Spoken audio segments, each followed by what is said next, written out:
అట్లా కాలబెట్టడం తప్పు అని చెప్పి షోకాజ్ నోటీస్ సస్పెన్షన్ చేసినావు. ఒకవేళ నాదే తప్పైతే నువ్వు మళ్ళీ సర్వే ఎందుకు చేసినావు? మరి తీన్మార్మల్లన చేసిందే తప్పైతే మళ్ళీ సర్వే చేయాల్సినటువంటి అవసరం ఎందుకు ఏర్పడ్డది?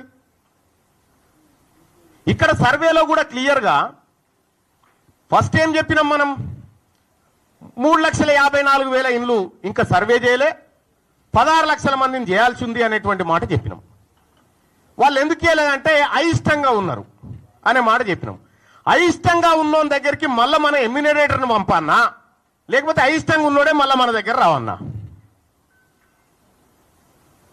నేను ఒకటి అడగదలుచుకున్నా, ఇక్కడ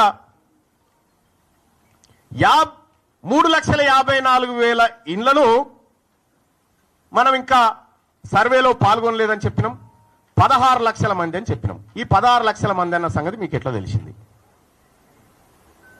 మీరు ఎట్లా కంక్లూజన్కి వచ్చారు దీని విషయంలో?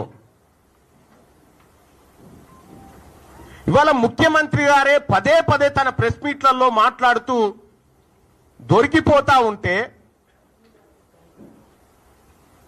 మళ్ళా పైపెచ్చు సమగ్ర కుటుంబ సర్వేకు అర్హత లేదు, అది ఎక్కడ కూడా గవర్నమెంట్ టేబుల్ మీద పెట్టలేదు, దాన్ని క్యాల్కులేట్ చేయకూడదు అని చెప్పి నేను కూడా అడుగుతా ఉన్నదే.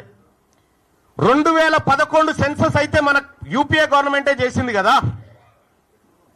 2011 సెన్సస్ ను యూపీఏ గవర్నమెంట్ చేసినప్పుడు తెలంగాణ జనాభా 3